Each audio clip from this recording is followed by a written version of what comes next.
Hello, my name is Omar Rabisad. It is May 22nd, 2018 at 8:39 p.m. in Toronto. So I'm making this video because, of course, I'm a target, community targeted, mentally ill prostitute, I heard.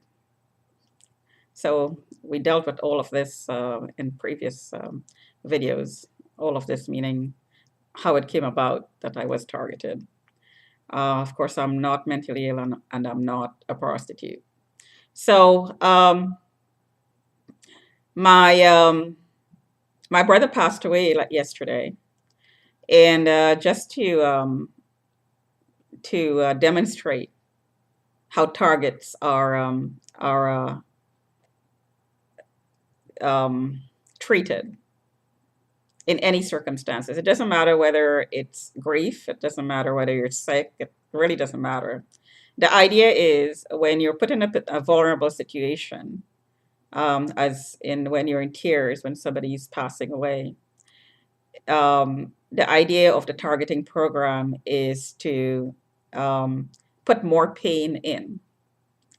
So, um, a good example would be as you're in tears, um, somebody would pass to the hospital room and say things like, "She's an effing blankety blank.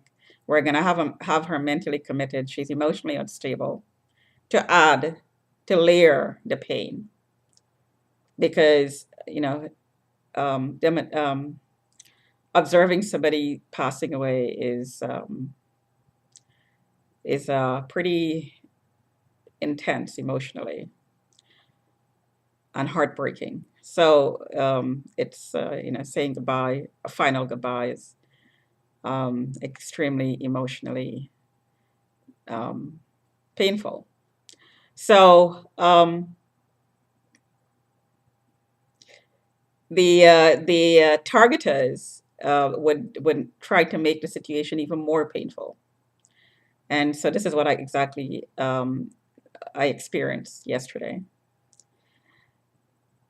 Now, I think that perpetrators would use this event, this death in the family event, um, to make up an excuse, to use it as an excuse, to say that she's emotionally unstable. She's falling apart. I heard she's splitting.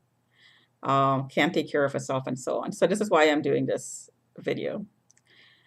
I've had a lot of experience in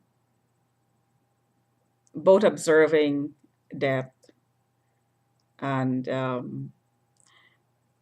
observing and taking part in the person's transition, for lack of a better word. Very close people. So it's not something at this stage of my life that is going to make me split or to have me fall apart permanently. I mean, grieving is not falling apart, it's a natural process.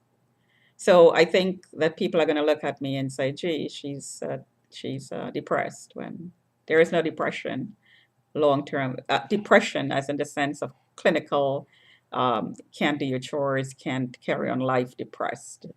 Sadness is not depressed. Temporary grief and sadness is not depression. But being a target, perpetrators are going to use, a sad look in the face, maybe temporarily being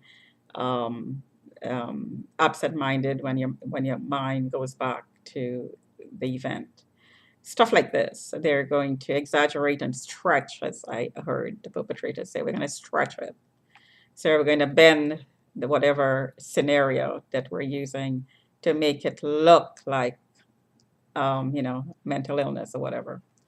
And of course, since everybody's taken part in every organization, um, well, I shouldn't say every single person. This is not true. The people who, okay, so let me say, there are people in every level of society who's going to elect to take part in this or going to be paid to take part in it.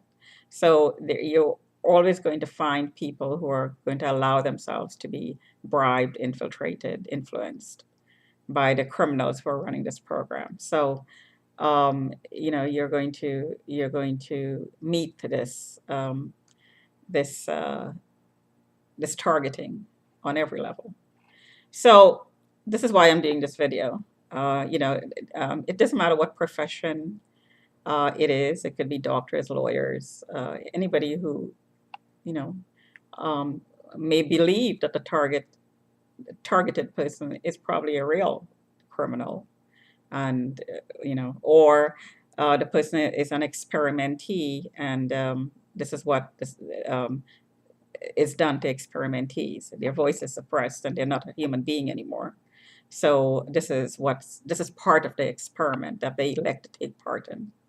So I'm doing this video to demonstrate that um, there is no deep depression. There is no mental instability or emotional one for that matter. Like I said, I've gone through the process before. Grief is something that you deal with on a step-by-step basis.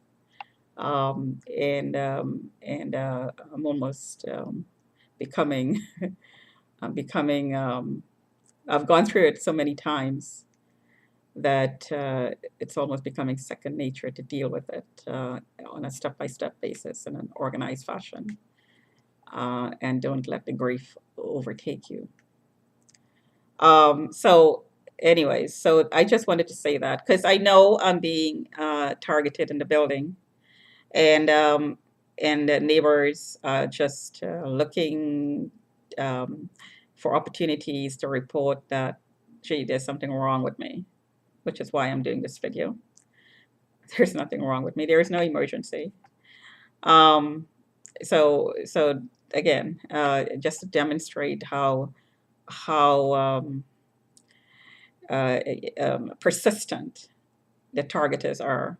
I heard today that somebody called the cops, somebody called security. It was a red alert because that's part of the experiment. They listen to what I do and say inside my home, and they have a red or orange alert going out to the public. And sometimes you may hear sirens go by, depending on who's taking part in the program. So there is no emergency here, and there's no split personality. Um, if I speak out loud, that's only because, as I said before, I verbalize the harassment. I verbalize the harassment that I am experiencing. That way, I constructively deal with the incited anger, which is the perpetrator's crime, and in my case, the neighbors. So there is no emergency when they call the cops.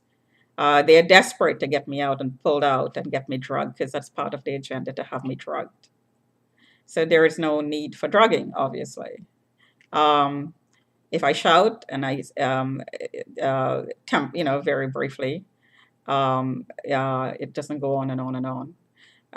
If I use a swear word once in a while, this is not a sign of mental illness.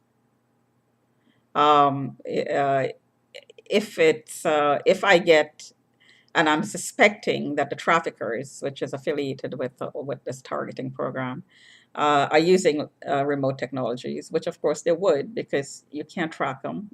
There's no way to prove the technology is being used without really good money to buy the equipment. So they covertly using these technologies to incite anger. So if somebody were to burn your skin with lasers, then you will get angry. Or if they pulse your brain, a certain part of your brain with a laser, and they know that part of the brain would make you fall asleep or make you angry or make you happy. Well, obviously, they're not going to make you happy, but they're going to make you angry and depressed, or try to make you depressed. This is all covertly using technology to make the symptoms appear as if you had a mental illness, a setup, a frame using remote technologies.